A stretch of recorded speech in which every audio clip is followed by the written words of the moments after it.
NieR Automata is one of those games that I just kind of overlooked when it first came out. It wasn't until about a month ago, when the game became available on the Xbox Game Pass, that I thought I'd give it a go. And my god, what a go it was. There are few games that have wowed me like that so quickly, but NieR Automata easily became one of my favorite games of all time. Between the story, the heavy themes, the music, the combat, the characters, the everything, this game is without a doubt in my mind a masterpiece of modern gaming, and one that you should definitely try if you have the chance. And as a massive fan of the Super Smash Bros. Series, one of my first thoughts when picking up the game was, how well would the main character, the battle-type android 2B, work as a Smash fighter? I'd already heard the name 2B a lot, and knowing the game was developed by Square Enix and Platinum Games, I knew chances are she would be a shoo-in for the Smash roster, and I very quickly found out how right I was. So, I'm also generic, here today to explain to you how 2B and NieR Automata would work in Super Smash Bros. Ultimate.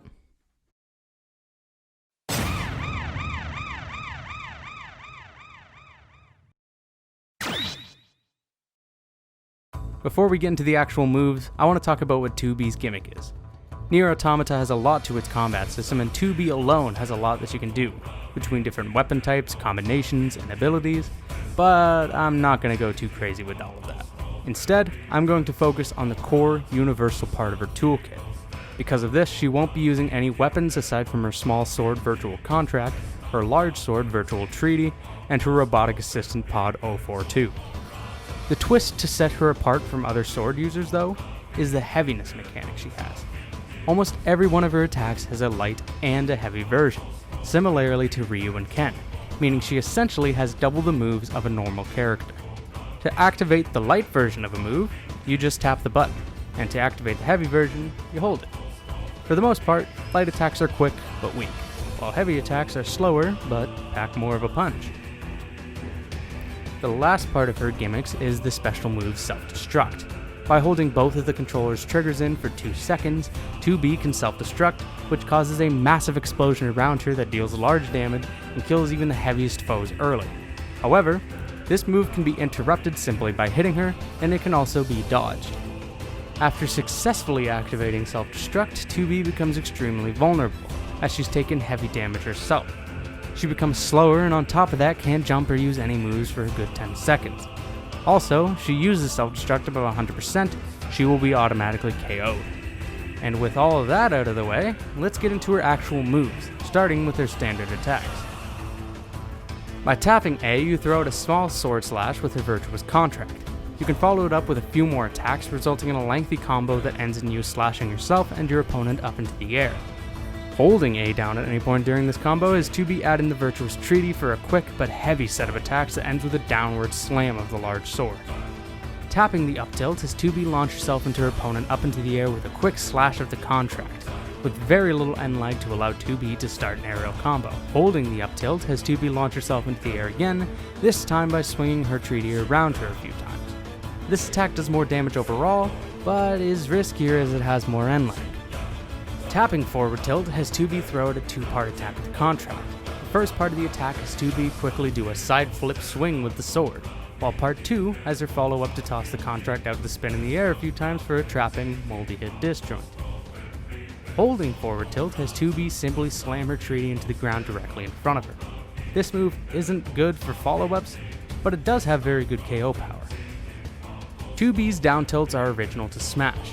Tapping down tilt has 2B quickly sweep her leg out down in front of her for a chance to trip enemies, while holding down tilt has 2B throw out her contract to spin on the ground in front of her to keep foes locked in. Tapping A when dashing has 2B quickly become a weapon with her sword, tossing herself into the air to spin a few times while holding her contract around her to cut up foes. Holding A when dashing has 2B toss the treaty out in front of her, disconnecting herself from the sword to hit foes multiple times. Smash attacks work a bit differently to other attacks in her moveset in regards to the heaviness mechanic. Holding A will have her charge up the light attack, but holding it past the point of it being fully charged has her begin charging the heavy attack.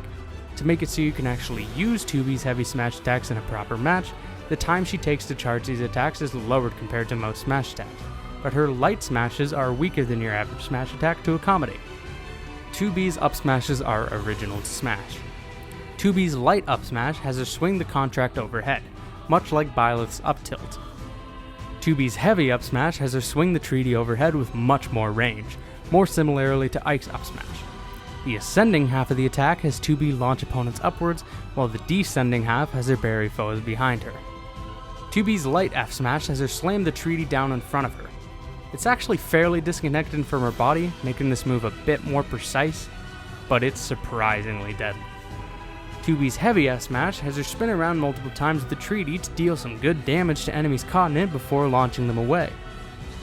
Both of 2B's down smashes actually draw from Pod 042 with his R050 spear ability. The light down smash summons spears immediately on either side of 2B, but the longer you hold this move, the further it reaches, with spears erupting out of the ground a fair distance from her. Now, we move into 2B's aerial moves. 2B's up airs are original to smash. 2B's light up air has her do a quick overhead slash with contract that's good for juggling, while her heavy up air has her stab directly above her with treaty for a very precise yet deadly attack. 2B's light neutral air has her perform a simple combo with her contract that can actually suspend her in air for the attacks, while pushing her a bit forward. It's not the best for horizontal recovery, but it could help in that regard in certain situations. Her heavy neutral air is called R040 Blade, and it has Pod 042 begin to spin around her horizontally with a tiny little blade. He does this for a few moments, allowing 2B to act and do other things while he spins, but he can't perform another attack until he's done spinning. 2B's light forward air has her throw the contract out in front of her to spin a few times, while her heavy forward air has her swing the treaty down in front of her in a massive arc, with the move having great potential to spike opponents hit by it. 2B's back airs are original to smash. Her light back air has her throw her leg out behind her to kick opponents on a horizontal axis, while her heavy back air has her swing the contract down like an inverted version of Joker's back air. 2B's light down air is a two-part attack, where she tosses her contract directly below her to spin and bounce back to her, before she quickly descends while slamming the sword down. Her heavy down air has 2B immediately drop to the ground with the treaty in hand, dragging enemies directly under her with her. Before we get into 2B's specials, I want to talk about her grab and her throws. For her grab, Pod 042 actually grabs a hold of the enemy and holds them in front of 2B. For her pummel, 2B just punches the opponent in the face. 2B's up throw has her deliver a solid uppercut to her opponent, which is a move original to smash. The throw is weak, but it's a good move to follow up with. 2B's forward throw has her swing the treaty directly into the enemy's body. It's an okay throw, but it does have the best KO potential out of all of her throws. 2B's back throw has 2B slide under the opponent before shoulder charging him, which is based off of a finisher move of hers. 2B's down throw has Pod drag the enemy to the ground entirely before she punts them forward like a football. And now, we move into 2B's special moves. 2B's light up special is original to smash, and it's called Rising Blades. 2B slashes both her swords above her multiple times to cover a small distance. This move is actually far better for killing one off the stage than it is for recovery. 2B's heavy up special is called Pod Toss, and it has 2B grab a hold of Pod 042. He then spins her around once before launching her in whatever direction she's facing. This move doesn't put 2B into freefall. As a special little recovery trait, 2B actually has a float by holding up on the left stick. This causes 2B to grab a hold of Pod 042 to slow her descent, but it's far from being as good as Peach or Daisy's float.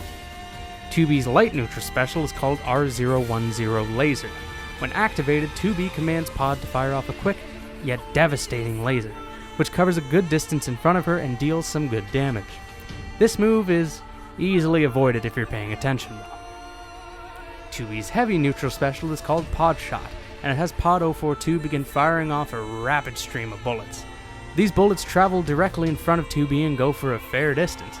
They don't have any hit stun to them, similar to Fox's blaster, but they can rack up damage quickly if you're not careful to avoid them.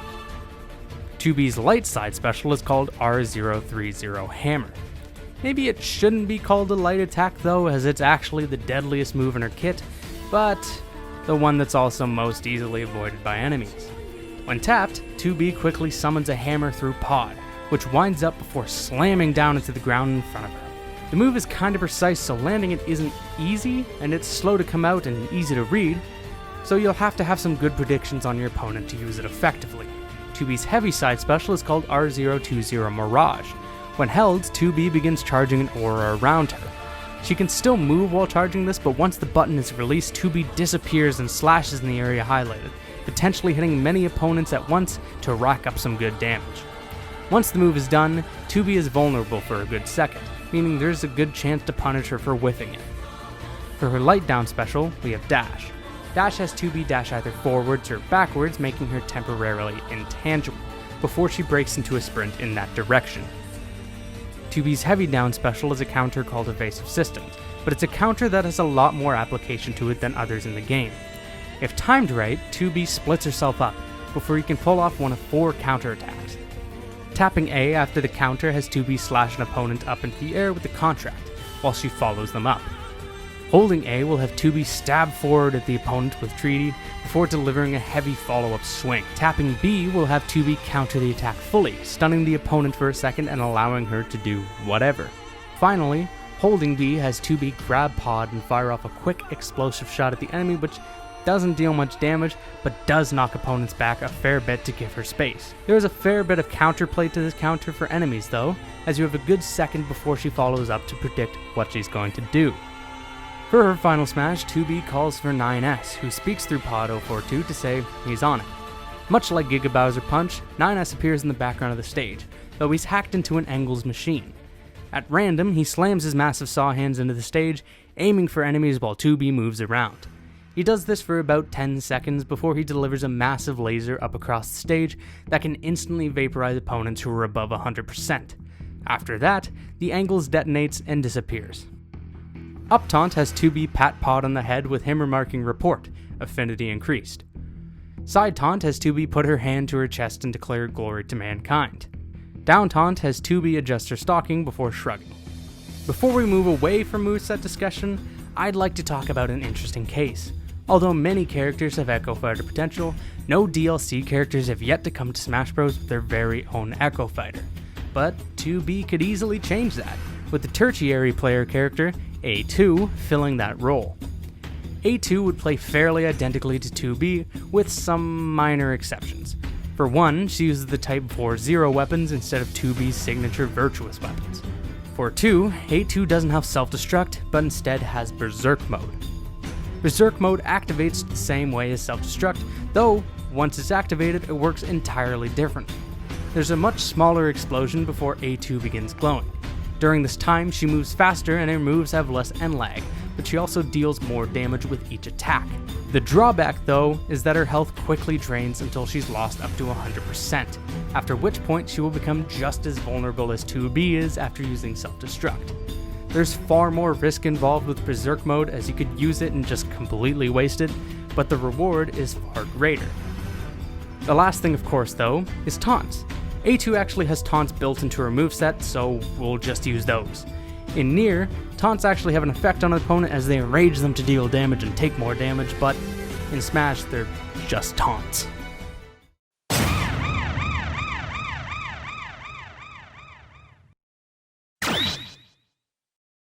Now let's get into the stage, which is City of Ruins.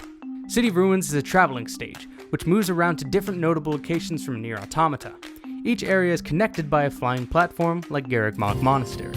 The stage begins in a section called NieR Factory, which is the area 2B and 9S initially land in when entering the city.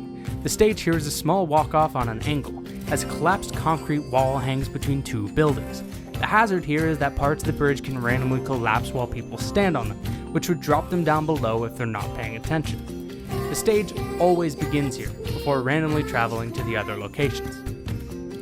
The second section is called Adam and Eve's Table.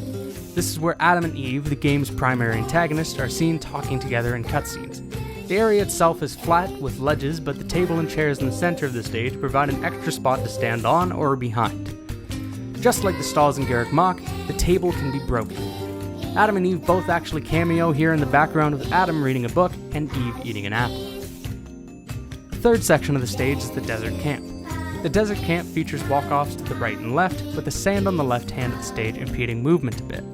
Jackass and the Resistance member cameo in the back under a tent, watching the battle.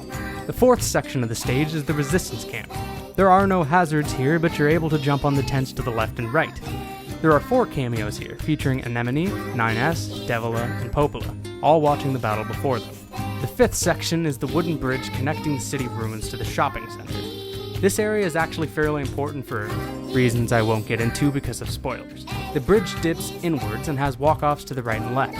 There's no real hazards here, but if A2 isn't in the match, she will be present to the left watching the battle, and occasionally Emile will zip by on the right. The 6th section of the stage is Pascal's Village, which is a 2-story area with edges on both sides. Floating machines will fly in to provide extra platforms occasionally. This area features a cameo from Pascal himself, who can be seen in the background talking to the children of the village. The 7th section of the stage is the amusement park, which features a bunch of robots throwing up balloons and confetti and celebrating life. This is another area with walk-offs, but the ground in the center of the stage is risen due to the fountain. Occasionally, clown machines will walk into the fighters' paths, tossing out balloons that can be popped.